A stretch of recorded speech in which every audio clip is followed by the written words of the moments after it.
If you were wondering about the Jurassic Earth by Sudsy Bear, well, look no further because in this video we're actually going to be taking a deeper dive in the Jurassic Earth by Sudsy Bear. So let's get into our video.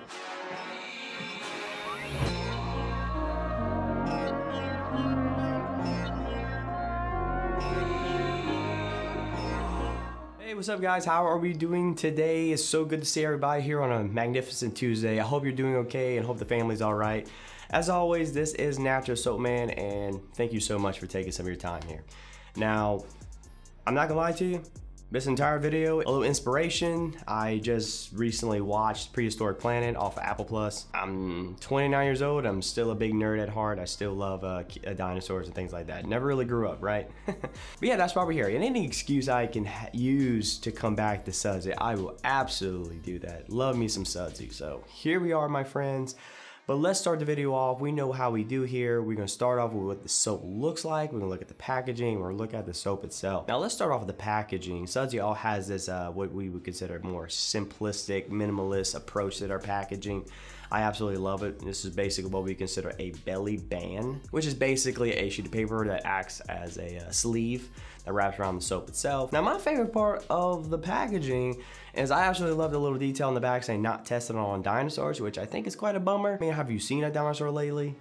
Probably could have used some, not gonna lie to you, probably could have used some. So I'm taking points off Sudsy, that's a bummer. Now we look at the soap itself, you're gonna have basically, well, at least my bar soap, mostly gray. Looks like we have some brown, blackish marbling in the soap. If you look close enough, you probably notice like some specks, and you're absolutely correct. That's gonna be your exfoliators. You have poppy seed and oatmeal as you're acting as your exfoliators this time. So that's pretty darn cool. Oatmeal is actually very common. Poppy seeds, not so much. That's pretty rare in a sense. Also, your soap's gonna come out at 6.25 ounces. So this is definitely one of our big chunkies. So that's what the Jurassic Earth is gonna look like when you get yours. Let's move on to the next part of the video where we talk about the ingredients. All right, brothers, let's go ahead and post the ingredients on the screen for us to see. And I'll give you a minute. You may have to pause the video because we have a plethora of ingredients here. Now, I think this goes without saying, this is a very complex soap.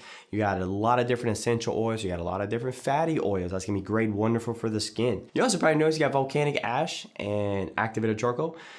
So I think it's pretty safe to say that this is definitely what you consider a purifying bar, or at least a fancy purifying bar for sure. And once again, Sudsy delivers a soap with no harmful ingredients, no toxins. Everything here is all natural and seems to check off. So now that we looked at the ingredients, let's move on to the sniff test portion of our video where we're gonna find out what the prehistoric world used to smell like. So we're about to jump into the sniff test portion of our video, but before we do that, if you wouldn't mind, please feel free to consider clicking the like button, maybe sharing with your friends and family, or if there's something about the video, maybe some suggestions, or you just want to share how you feel about the Jurassic Earth, feel free to leave some comments below. But either way, I greatly appreciate it, guys. Thank you.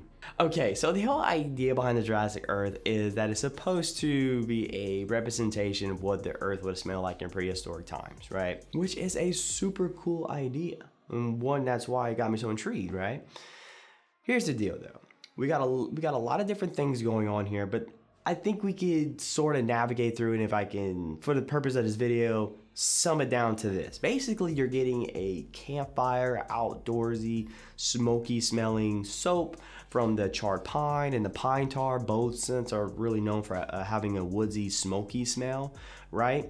So we're in this woodsy, smoky sort of thing, but there's also like this cooling effect to the scent overall as well. I've been trying to figure out where this is coming from. Initially, it smells like menthol, right? So you're just sitting there, you're like, oh, it's gotta be menthol, but there's no menthol in the soap at all.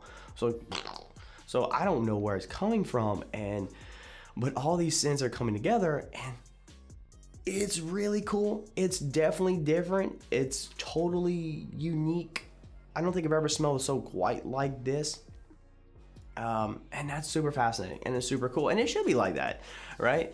This is supposed to represent the dinosaurs, so it's supposed to be some mysterious element. Now, looking at the ingredients, if I had to make an educated guess, it could be the cypress. The cypress might be what's giving it that slightly, I guess, cooling sensation that the soap is giving. That's really the only thing is patchouli. Not so much. Sweet orange, not really. You know, right? You're not gonna get that effect. So cypress has to be what must be giving that cooling counter that we are experiencing here.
Alright guys, as we're navigating through our prehistoric soap here, let's start talking about whether this soap is worth your money or not, right? That's the big question here. The soap itself is fantastic, right? We get all that. The lather was great, the soap itself, like the soap is fantastic. For me personally, I feel that the scent of our soap is going to be what ultimately dictates whether people buy the soap or not, or at least whether they should or not, right? I say this because I really believe that the soap is definitely what we would consider a niche scent, right?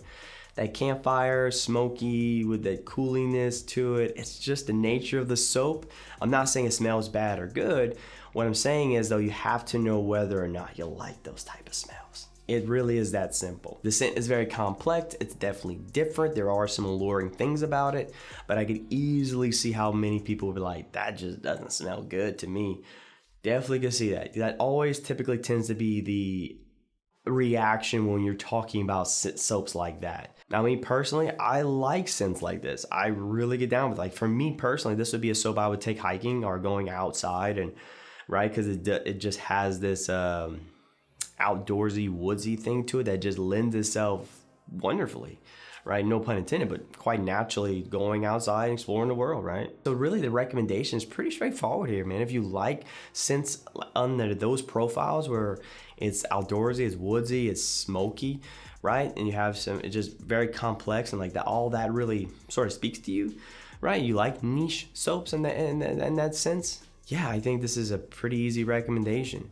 If you find yourself on the opposite end where that's not the case, then I would say probably stay away.